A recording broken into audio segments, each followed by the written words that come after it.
Tady jsem se utvrdil, že za svobodu, v tomto případě přežití zvířat, je třeba aktivně bojovat. Na motorové pyroze se plavíme proti proudu řeky Mambily na sever, do samotného nitra Národního parku Odžala. 4členná protipytlácká hlídka se tam na měsíc vydává pěšky do pralesa po stopách pytláků i slonů. A já u toho nemůžu chybět.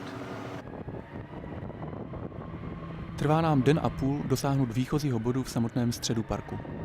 Proplouváme primárním lesem, kde pravděpodobně nikdy neexistovalo žádné lidské osídlení. Častokrát vyplaší hůčení našeho motoru krokodýly štítnaté, varany nilské nebo říční želvy, vyhřívající se na pahýlech nad vodou. Vždy jsou ale rychlejší než moje technika. Protipytlácká jednotka je složena ze 4 mužů z vesnic přiléhajících parku. Mým nejbližším kamarádem se záhy stává mladý Platiny vepředu. Za ním následuje Longo Germain, velitel týmu. Nejmladším ekogardem je zde Willy Prince a nejstarším pak Roger na samé zádi. Právě jsme na břehu ucítili zápach mršiny a proto se pokusíme nalézt zdroj. Přirazit ke břehu pod koronami stromů se lodivodovi jaksi nepovedlo. C'est bon? Oui, c'est bon en tout cas. Oui. Oh merde. C'est l'éléphant. Il est mort. L'éléphant mort. Bon, c'est une mort naturelle. Hein? Naturel. Oui, parce que les pointes sont là. Les pointes sont là à côté. Si c'était pour les braconniers, on ne devait pas. On devait déjà prendre ça et partir. Mohl to být přirozený úhyn, mohl to však být také postřelený slon, který skonal později, aniž by jej pytláci objevili.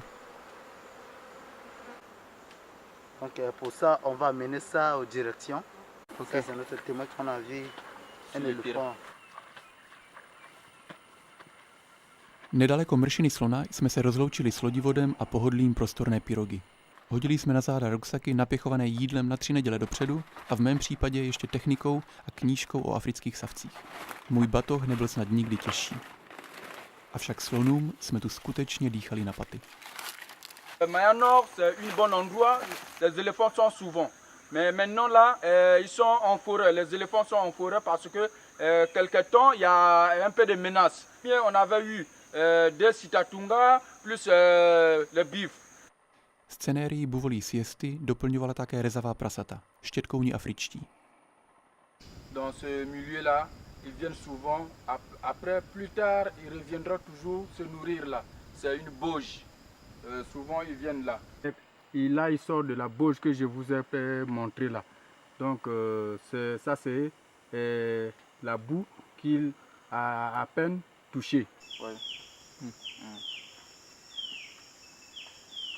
Sur la ligne de notre patrouille, nous avons vu les carcasses d'éléphants abattues par des braconniers. Ça fait longtemps, plus de 6 mois. Plus qu'on a vu des traces de PMK, plus qu'ils utilisent maintenant des PMK. Každý nález pytláckých stop jsme zaznamenali do GPS a pravidelně jsme se satelitním telefonem hlásili veliteli, pokud to husté koruny stromů umožnili. Den za dnem byly naše batohy lehčí. Solených ryb a maniokové mouky fufu ubývalo, ale terén byl proti nám. Là nous sommes dans un marcassé plus. On ne sait pas où peut-être on peut finir cette marcassé ça aujourd'hui. On ne sait pas. Vraiment c'est trop plus et puis trop de mousserons.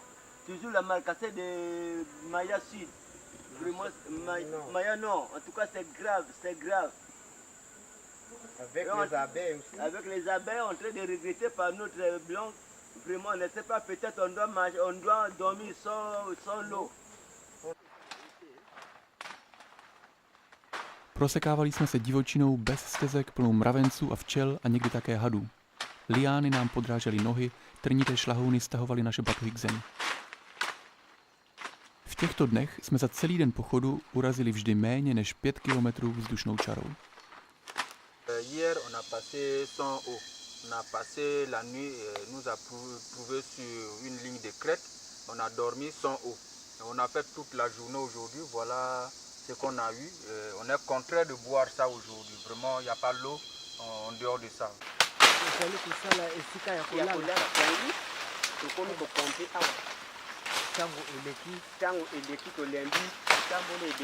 Nalelo na butu. Večerní stavba tábora byla vždy rychlá. Každý myslel jen na večeři u táboráku, někdy ozdobenou elektrickými sumečky z okolních potoků, pokud tam nějaké byly. Spánek byl ale krátký a balít jsme museli vždy už za tmy. S prvním šerem totiž pach našeho potu přilákal hejna včel, která obsypala naše stany, batohy, boty i oblečení a zmizet pak bez újmy by bylo nemožné. Po 2 dnech konečně voda. Naplnili jsme prázdné útroby i lahve a mohlo se pokračovat v postupu. Zaznamenali jsme totiž u potoka čerstvé stopy pytláků a nemohli jsme si dovolit je ztratit.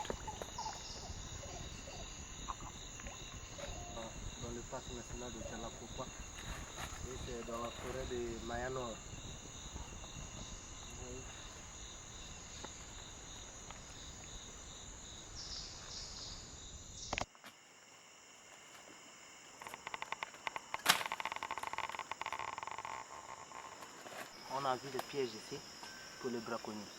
On avait capturé, vu les traces il y a 2 jours après. Donc ça c'est les pièges.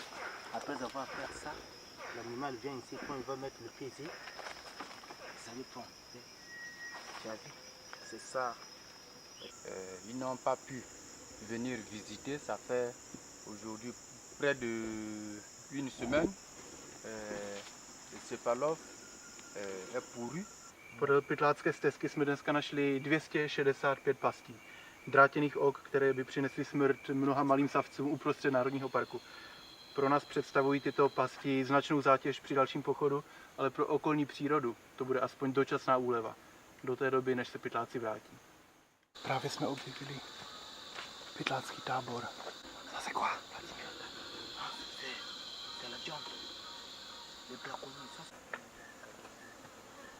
Z ohně se ještě stále kouří.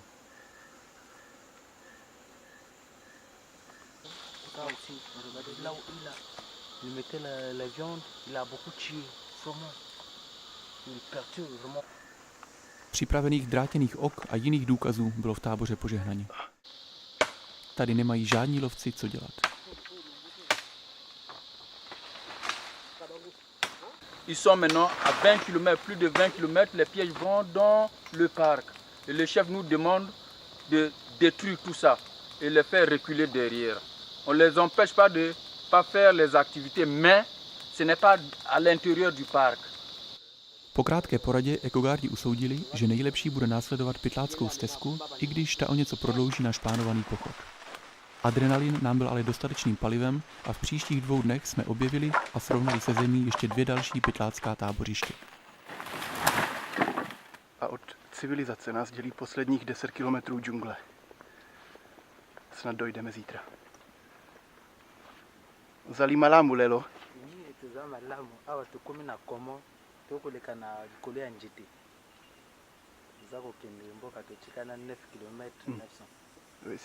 Poslední kilometry jako bychom letěli. Strážci vepředu ale nestráceli obezřetnost, protože ta je v lese vždy na místě. Zejména pokud máte co dočinění s pytláky. A tady jsou. Vous prenez le long torse, tout ce qui est pour la chasse. Vous laissez la cigarette. Le boîte plein? Oui, c'est bon plein. Compte tout le bal. 23, 24, 25. Pytláky jsme načapali jen pár kilometrů od hranic parku. Ta maman.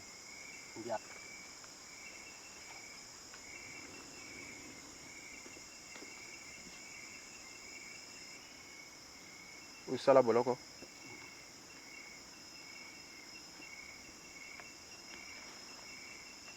On est en fermeture de chasse. Tu as de papier? Non. Il y a une saison de fermeture et une saison d'ouverture pour la petite chasse. Plus qu'on est en fermeture de chasse, on vous interdit de ne pas aller faire tout par ici. Chlápky jsme vyprovodili a předali jejich případ vyššímu veliteli. Jejich štěstím pro les bylo, že zatím nic nestačili ulovit. Konečně jsme v cíli. Téměř 3 týdny v pralese se vyplatili. Dorazili jsme k cestě na severu Národního parku. Merci. Malamu, šef. Merci. Pytláky, které jsme tady zajali několik kilometrů v parku, jsme doprovodili na hranice Národního parku, zabavili jsme jim pušku, střelivo. Po cestě jsme zničili několik set pastí. Jako bonus na závěr improvizovaná operace mojí nohy. Julie Prince odstraňuje písečné blechy pod nechtem u palce.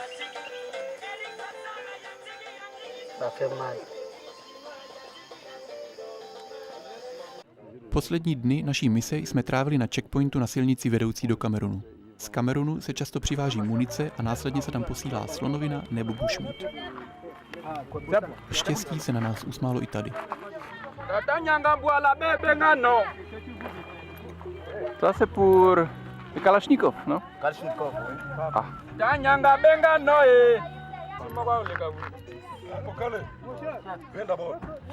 Dohromady 300 nábojů do obávaného samopalu.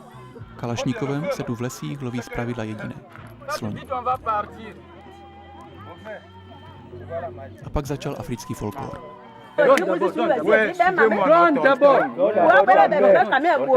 Můžeme to také nazvat prvotním výslechem podezřelého.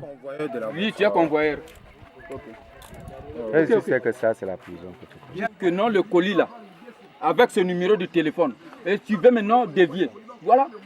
Pourquoi tu fais des choses comme ça? Non, tous les chauffeurs. Minotez-moi l'équipe là. Voilà, minotez-lui. Il y a des choses. Moi je ne suis que convoyeur. Oh merde, putain de bordel. Moi je ne suis que Faut que ça soit un numéro de colis. Vous m'avez dit ceci, ce numéro là. Quand vous allez arriver à Sembe, vous appelez le numéro là, la personne va arriver. C'est que tu étais avec quelqu'un là-bas qui t'a donné le colis et tout ça. Ouais. Alors, Suivez-moi. Suivez-moi. Non, suivez-moi, s'il vous plaît.